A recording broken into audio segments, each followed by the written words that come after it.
In this video, rubber on the handle. Following on from my last video, a lot of us already know that Lidl did a tool drop, Parkside range, today, the 2nd of February, Sunday, and I was there this morning buying a few. Well, more than a few, but I didn't want to go too mad because next week there's another tool drop. Hello, sheddies, and you join me again in my shed. This is probably going to be 2 parts because I've bought a few tools. And by the way, thanks to everyone that jumped onto my second channel, Head to the Shed. I'll put the link below, a bit more raw and less finessed. Only 1 video on there at the moment, but there's a lot more to come. But this channel stays exactly the same. Let's get on with it. I've got to get some food shopping, but the most important thing, middle aisle tools. So I'll show you what I bought, but I'll show you first of all some of the things that were in the brochure and some that weren't. So I was looking around, got this decorator set here for $3.99.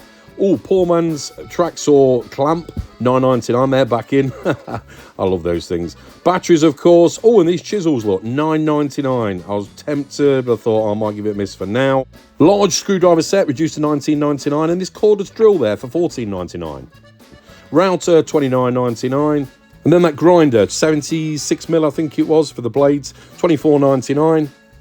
$34.99 for this large hammer drill, 20 volt. And then loads of fixing brackets, anchor brackets, everything. They were $2.99.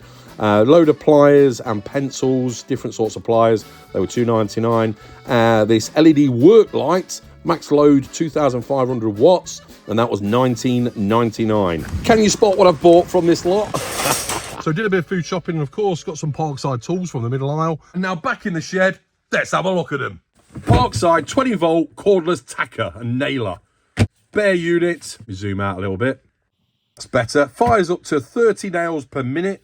Magazine capacity 100 nails or staples. Runs on the 20 volt Parkside team batteries. I've got the 4 amp hour one on charge at the minute, so that should be charged up. So we'll have a play on this. Yeah. As we can see, no battery, 3-year warranty. It comes with some nails and staples as well. As I showed in my last video, I've got this Clark nailer that I run off my compressor, but sometimes it's a bit cumbersome moving a compressor around and what have you. So I think this will come in handy. I was debating it, and I thought, yeah, I'm going to bite the bullet and get one. Part number, if you want it, PAT 20-LI-A1. Quick look on the back. It's showing stapling, nailing is it there, and stapling there. 20 volt cordless tacker. Slim nose, ideal for working on narrow items and close to edges. Convenient one-handed operation with non-slip soft grip. Rotary knob for adjusting impact power. Magazine with fill level indicator. 3-step battery status on the tool as well. Staples are type 55, that's 15 to 25mm long. And nails type 47, 15 to 32mm long. Compatible with standard accessories, e.g. Bosch, Novus, and obviously Parkside. It's included 500 staples, 500 nails, 20mm long each by the looks of things. Battery with all batteries on the X 20 volt team. 100 devices apparently, I didn't realise that. Let's open it. We noticed straight away, the box is black and green this time rather than just black. Here we go. What's the reason for that then? Bit of branding, is it different plastic? Who cares? Right. Cable tie, as always. Interestingly, didn't get this on the Lidl app discount, but if you use the Lidl app, I used it today and did food shopping as well, there was a deal on for 10% off everything, which I was amazed by. So it's always worth getting the app and checking when you're in store, seeing the offers are on, and then activating them when you're in the store.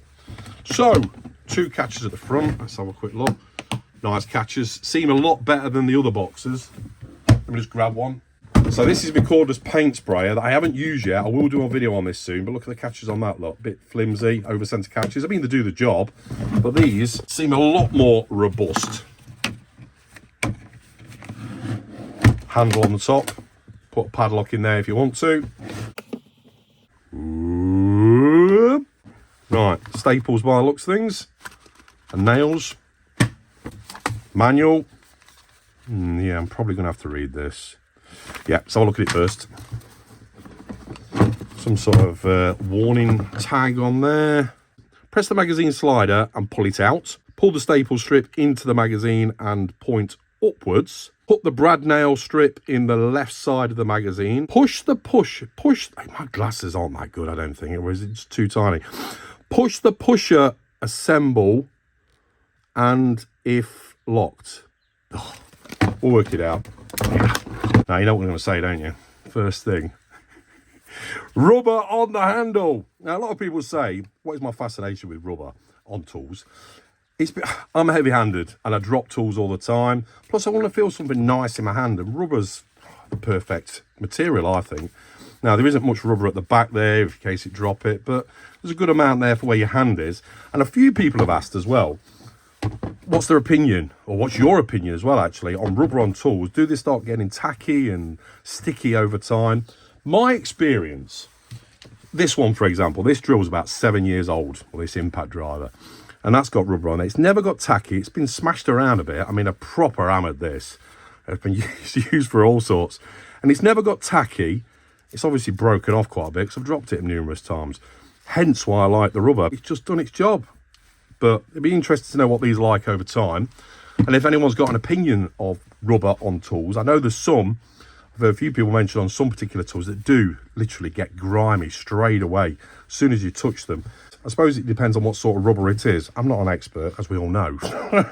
It all pretty much makes sense, I think. Let's take this out of the way for now. I like that box. Nice metal pins in the back as well there. That's good to see. It just feels a lot more sturdy than their other boxes. Nice. Quick interruption to do with safety. Don't do as I do. Do what's good for you.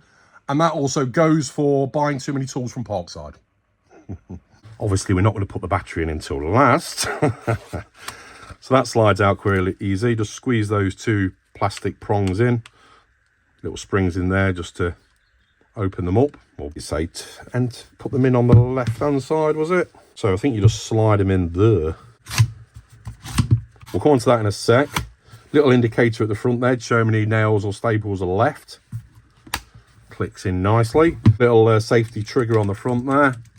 Stop you firing them out without depressing it first. Now, I have seen some of these in action, but I think they leave a bit of an indent, you know, for nails. But we'll have a look. Depends on what sort of wood it is. To be honest, this isn't really going to be a finishing nailer for me, but if it does leave an indent, sometimes you can fill the indents anyway. But we'll come on to that. 1 to 6, depending on the power. I think an LED light at the front there as well, which is good to see. Obviously all plastic and rubber. The cartridge is obviously metal. Battery sits on the back there. Feels nice in the hand. That rubber bit there, and you drop it, it's going to hit that, I suppose. Slightly raised. The action on that feels good. It's nice to see red buttons and triggers on these so you can see where everything is. Rubber on the trigger as well. And then we've got like a... so that trigger there apparently is for the LED light. This is called the impact force control. And a few specs here if you want them. The staple crown width 6mm, nail width 1.2 millimeters, capacity 2000 milliamp hour. I think that's minimum. I'm pretty sure I can use a 4 amp hour one as well, but we'll soon find out. Am I okay with using that? I shouldn't see why not. I can try them both. Power rating 120 watts, very low. 3 decibels. Let's set it up. So have a look what we've got in here. Staples there, 20mm length, and some nails here. And I'm pretty sure these are the same nails that I've already got for my other nailer. 30, what did I say it was? 35mm. Goes up to 32mm length on this. If I've got some 32mm, I have as well. Have. These, tack-wise. There we are. Exactly the same. 18 gauge. We'll try them as well. If the impact force is set correctly, the crown of the staple head of the nail is flush to the fastened material. Put the nail strip to the left. Like that. And so that's to the left, you can see in there. I suppose angling it's probably the best way. Clicks in. We're loaded. What we set on? 6. Right, let's go down to 1. I'll have a play around with this better, but let's just get a piece of wood for now. The good old faithful piece of CLS that's just got smaller and smaller the more I test on it. I'll put some safety glasses on. Where are they? Film glasses, but I'm going to put safety ones on as well. Try this first, then I'll get you a better angle. Battery in. Start with a 4 amp hour. I probably should start with a 2 amp hour. But yeah, the torch comes on straight away, look. I thought that came. Does that go off then when you... Don't know. Anyway, let's give it a go. Oh yeah. First impression. Yeah, it's completely flush, but it has left that indent, look, there. Let's do another one.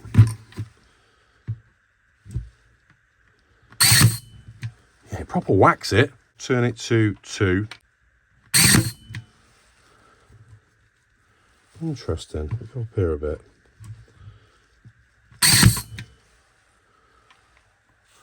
Why aren't they?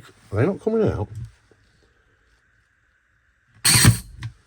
Yeah, it's got stuck already, look. That's not good, is it? That ain't good. So they've bulked up inside of there and then shot out in one go.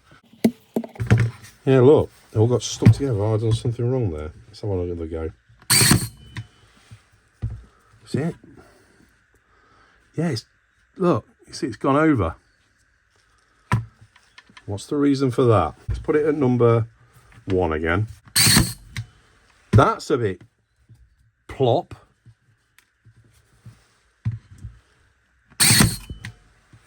That one's okay. That one's okay. Right, I'm going to number 2 again. So to number 2. That one's okay. Is it finding its way? Is it sort of bedding itself in? Who knows? Yeah, that one's okay as well. Yeah, they're all good. Right, that was at number 2. Number 3.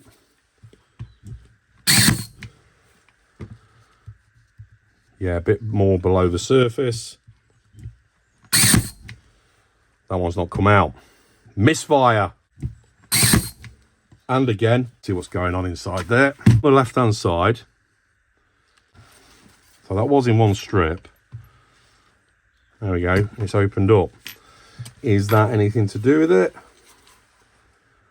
I've got a feeling there's some jammed in there. Let's put another strip in.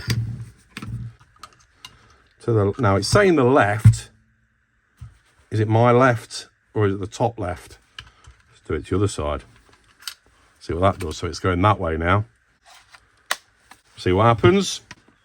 You'd assume that the left is there. Let's see. Well, that's gone in. Going in good. Yeah, he's leaving that indent though, look.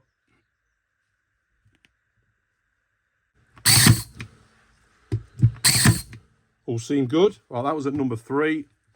Number 4.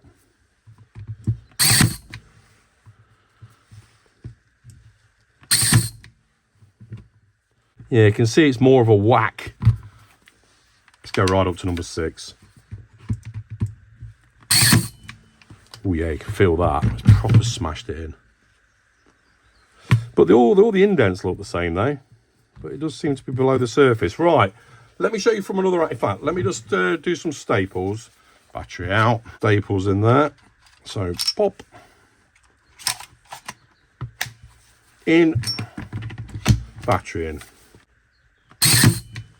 Proper. I was at number 6. Yeah, it's flush with the top. Let's go to number 1. There doesn't seem much of a difference. Should there be? Or is it more dependent on what you're attaching to it? Doing a thin piece, you don't want to go all the way through. Let's get a thin piece of wood. Slither of CLS that I cut down. Let's stick that on there. Good. Good. So hooks the other side. There we go. And it's flush as well. In fact, what have we got that set? That's set at number 1. And you can see slightly below the surface. Let's go to number 6. I felt the thud of that. So them two there are number 6. Right, let's go to number 1. So that's number 6. Number 1. Next to it. So let's get a bit of cloth. Ripped off a bit of a rag here.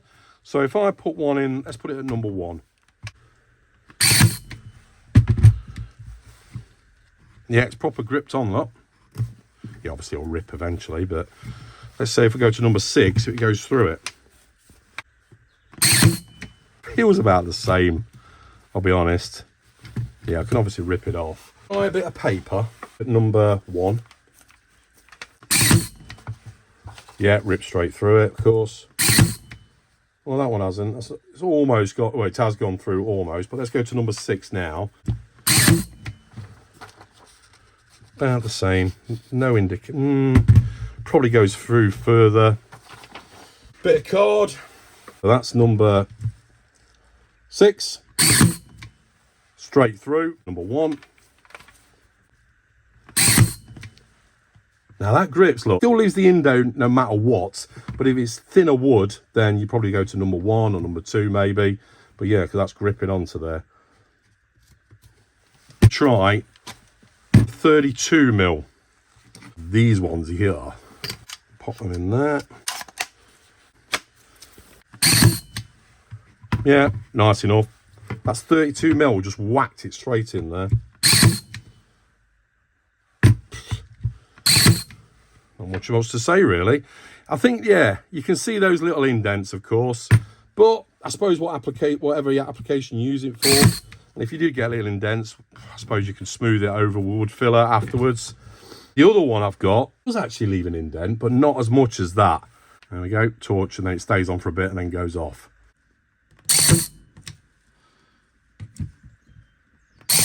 If I can ask a favour, if you can give me a thumbs up, it really helps my channel out. Cheers.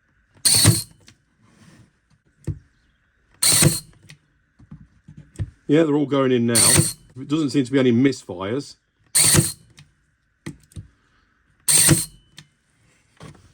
There's not much vibration in it, which is good. It's a proper thud, but there's not much vibration in the hand. And it goes without saying, when you're nailing something, don't put your hand around the outside, just in case it decides to shoot off in any direction. Always read the manual.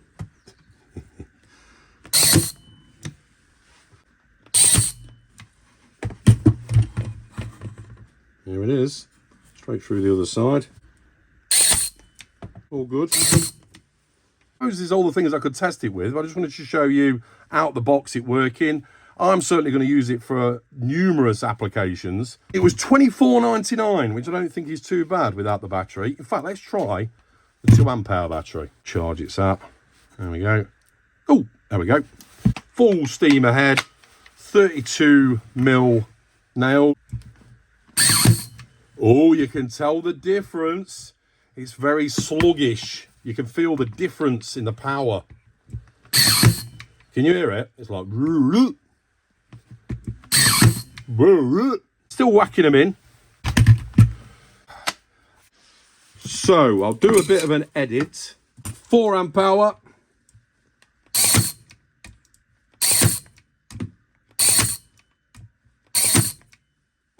£2Ah. Very noticeable. So there we go. Very happy with that. In case you wondered, the 4Ah battery was making more of an indent. Here's the 2Ah one.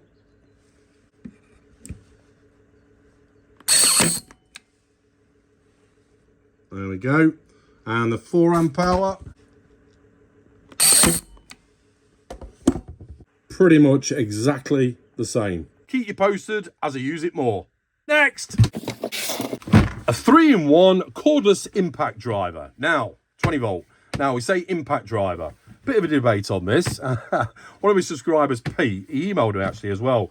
And he bought it at the time, believing it was an actual impact driver or a combination of the two, drilling impact driver.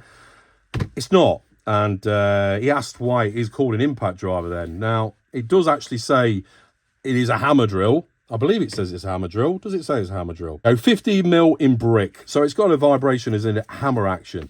Now it says 3-in-1. So you'd assume, well, I don't know. Correct me if I'm wrong. And Pete, correct me if I'm wrong as well. So you'd assume 3-in-1 is impact driver and a hammer drill and a standard drill. Now I've already got this drill, which is no hammer action on there. And that was about 20 quid, I think, when I bought it. I got a deal on that. And this one is $19.99. So I thought I'll get one anyway, just to see what they're all about. I would certainly use it. I've got another drill that I use for masonry as well. But I thought, yeah, I've got all these batteries. Let's try this one out. So, impact rate, 26,400 beats per minute. Max torque, 45 Newton meters. Part number if you need it, PSB SA 20-LI D4. 3-year warranty. It's got the handle at the side as well. Oh, and 2 bits. Put the handle either side, of course. 3 functions: drill, impact drill, and screw. I suppose what it's saying is what any drill does. You can use it to use a posi bit, but not an impact posi bit. Anyway, even on the receipt it says impact driver, but it's not. It's an impact drill or a hammer drill. Or it says here though, cordless impact driver. So I think it's just the terminology. Let me know what you think in the comments. Let's open it up. By the way, Parkside were really good with Pete. He sent it back. Look, he says, I don't need another hammer drill. I've already got one. I wanted an impact driver. He's waiting for them to come back into stock into Lidl again. And they gave him a complete refund. I think he was very happy, just waiting for the impact driver to come out. Right. You can see on this box again, look, these over-center catchers, the metal ones, they're okay. But I hardly put these sort of drills back in the box anyway. They're all sat on the tool wall. Here we go. Comes with a bit, magnetic by the looks of it at the side there. Whether that's going to stay in there over time, vibration, etc. And the handle. Oh, and there's the other bit. Instructions. So it's 85 watt. Move the box out of the way. Handle can screw in the side. Do I need to mention the R word? Plenty of it on there though. Look, I mean, look what I'm talking about. Look, right at the back, at the top. These things here, look, everywhere. If that gets whacked on the deck, it's going to take the impact. And it feels better in the hand as well. Same as this one. In fact, has it got more? How big is it on the body anyway?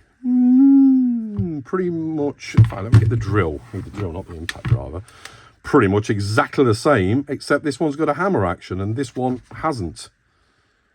Yeah, it's got a setting for the hammer on there.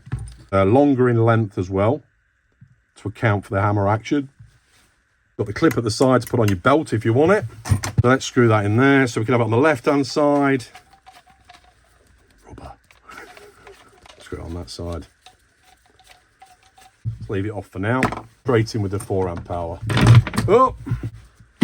Nicely clicks in. I like these batteries. Really solid click. Good start. Torch at the front. Same as the other one. Nice. To compare the two.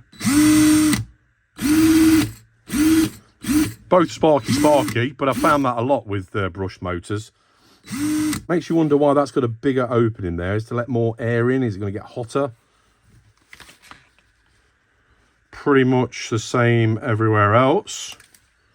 Feels the same in the hand. Don't know if you can spot any other differences. Both got these magnets to the side to store bits. Standard drill with the torque settings. So that's the hammer action. Let's get a brick. Brick! I just took it from the back garden. That'll do. The masonry bit on there. Yes, I know I've got my gloves on. They might get tangled. Hammer action on.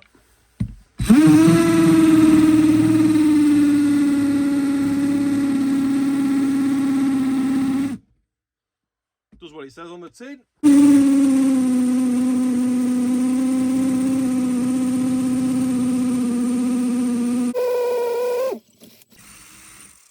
Good enough. It's certainly a hammer drill or an impact drill.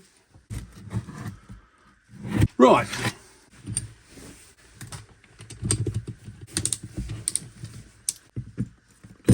Oh, another setting.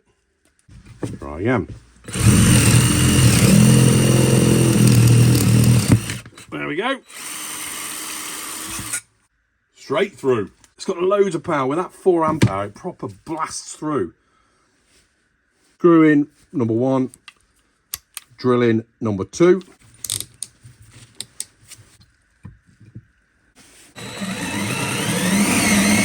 Yeah, right through to the centre of the earth. Change the setting. Let's put it to, let's go right down to 1. So 1.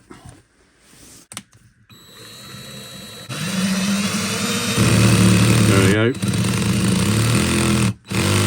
That's 1. So it's going to be right out. 5. Just above the surface. Worth checking your drill to see what your sweet point is. Number 10. Goes up to 20, by the way. We need a power tool that goes up to 11. Spinal Tap fans. Right. There we go. That's number 10. And, oh, it's just... Oh, no, it's flush. That is totally flush to the top there. Number 10. Say 13. It will just go below the surface.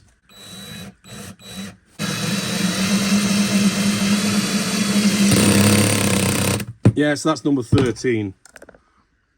As you can see there, just below the surface. So there we go. The impact driver, hammer drill, hammer driver, whatever you want to call it. There it is, $19.99.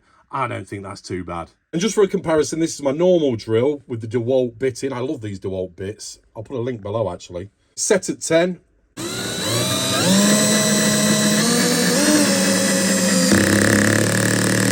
Yeah, and it stops just below the surface. And then my normal impact driver, which has got no settings on it.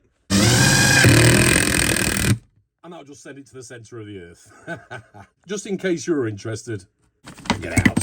Next. Look at this mess.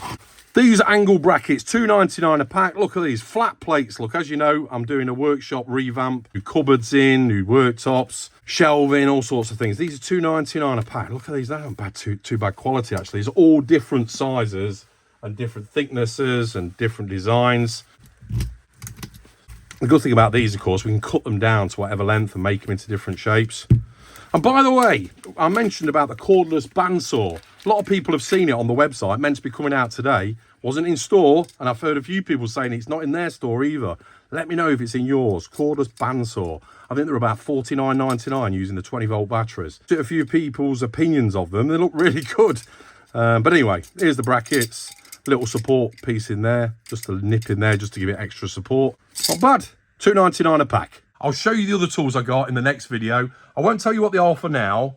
One of them, I think you might have guessed already.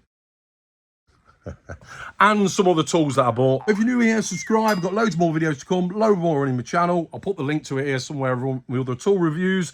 Give me a thumbs up, loads of comments below, and I'll see you next time. Thanks for watching. Take care, and remember, keep calm and head to the shed. Cheers! See you next time on Weekend Shedhead.